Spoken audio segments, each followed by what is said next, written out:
It was late one fall in Halloween land, and the air had quite a chill. Against the moon a skeleton sat, alone upon a hill. He was tall and thin, with a bat bow tie. Jack Skellington was his name. He was tired and bored in Halloween land. Everything was always the same. I'm sick of the scaring, the terror, the fright. I'm tired of being something that goes bump in the night. I'm bored with leering my horrible glances, and my feet hurt from dancing those skeleton dances. I don't like graveyards, and I need something new. There must be more to life than just yelling boo. Then out from a grave with a curl and a twist came a whimpering, whining, spectral mist. It was a little ghost dog with a faint little bark and a jack-o'-lantern nose that glowed in the dark. It was Jack's dog, Zero, the best friend he had. But Jack hardly noticed, which made Zero sad. All that night and through the next day, Jack wandered and walked. He was filled with dismay. Then, deep in the forest, just before night, Jack came upon an amazing sight.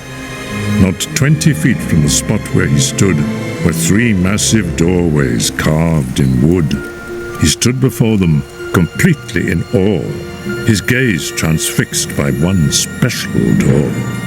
Entranced and excited, with a slight sense of worry, Jack opened the door to a white, windy flurry.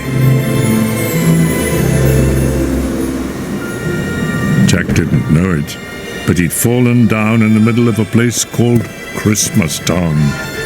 Immersed in the light, Jack was no longer haunted. He had finally found the feeling he wanted. And so that his friends wouldn't think him a liar, he took the present-filled stockings that hung by the fire. He took candy and toys that were stacked on the shelves and a picture of Santa with all of his elves. He took lights and ornaments and the star from the tree, and from the Christmas Town sign he took the big letter C. He picked up everything that sparkled or glowed. He even picked up a handful of snow. He grabbed it all, and without being seen, he took it all back to Halloween. Back in Halloween, a group of Jack's peers stared in amazement at his Christmas souvenirs. For this wondrous vision, none were prepared. Most were excited, though a few were quite scared. For the next few days, while it lightened and thundered, Jack sat alone and obsessively wondered, why is it they get to spread laughter and cheer while we stalk the graveyards, spreading panic and fear? Well, I could be Santa, and I could spread cheer. Why does he get to do it year after year? Outraged by injustice, Jack thought and he thought. Then he got an idea. Yes, why not?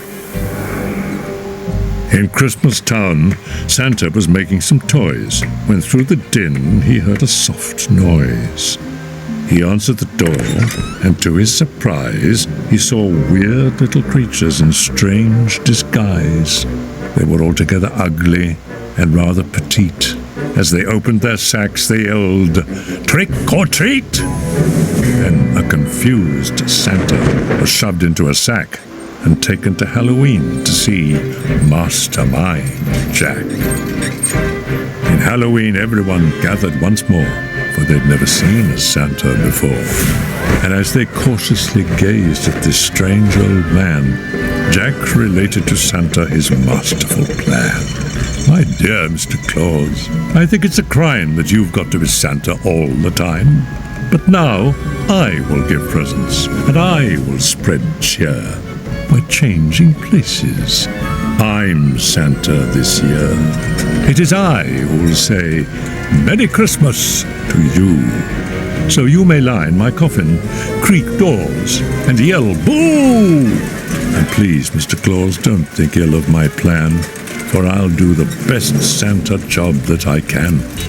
And though Jack and his friends thought they'd do a good job, their idea of Christmas was still quite macabre. They were packed up and ready on Christmas Eve day when Jack hitched his reindeer to his sleek coffin sleigh.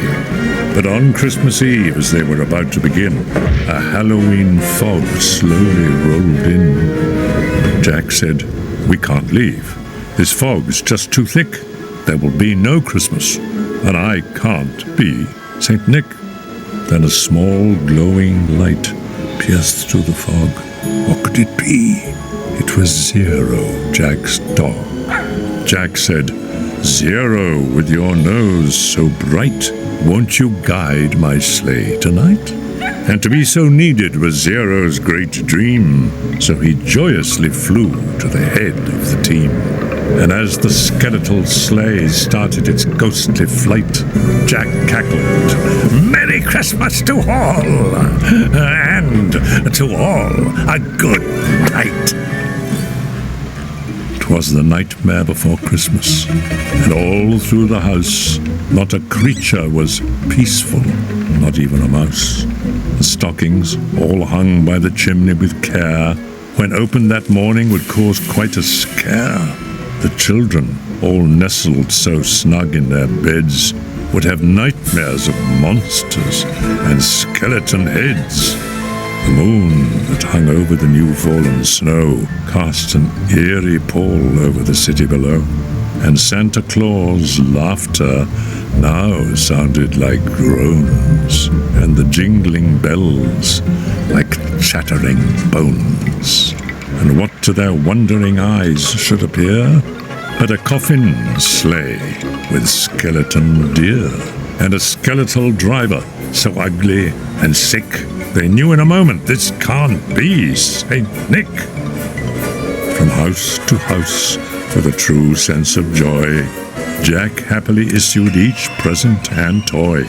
From rooftop to rooftop he jumped and he skipped, leaving presents that seemed to be straight from a crypt. Unaware that the world was in panic and fear, Jack merrily spread his own brand of cheer. He visited the house of Susie and Dave. They got a Gumby and Pokey from the grave. Then onto the home of little Jane Neiman. She got a baby doll possessed by a demon. A monstrous train with tentacle tracks. A ghoulish puppet wielding an axe. A man-eating plant disguised as a wreath. And a vampire teddy bear with very sharp teeth. There were screams of terror, but Jack didn't hear it. He was much too involved with his own Christmas spirit. Jack finally looked down from his dark, starry frights and saw the commotion, the noise, and the light. Why, they're celebrating. It looks like such fun. They're thanking me for the good job that I've done. But what he thought were fireworks meant as goodwill were bullets and missiles intended to kill. Then amidst the barrage of artillery fire, Jack urged Zero to go higher and higher, and away they all flew like the storm of a thistle until they were hit by a well-guided missile. And as they fell on the cemetery way out of sight, was heard, "Merry Christmas to all, and to all a good night." Jack pulled himself up on a large stone cross, and from there he reviewed his incredible loss. I thought I could be Santa. I had such belief. Jack was confused and filled with great grief. Not knowing where to turn, he looked toward the sky. Then he slumped on the grave and he started to cry. And as Zero and Jack lay crumpled on the ground, they suddenly heard a familiar sound. "My dear Jack," said Santa, "I applaud your intent. I know wreaking such havoc was not what you meant, and so you are sad and feeling quite blue. But taking over Christmas was the wrong thing to do. I hope you realize Halloween's the right place for you. There's a lot more, Jack, that I'd like to say, but now I must hurry, for it's almost Christmas Day. Then he jumped in his sleigh, and with a wink of an eye he said, "Merry Christmas!" and he bid them goodbye. Back home, Jack was sad, but then, like a dream, Santa brought Christmas to the land of Halloween.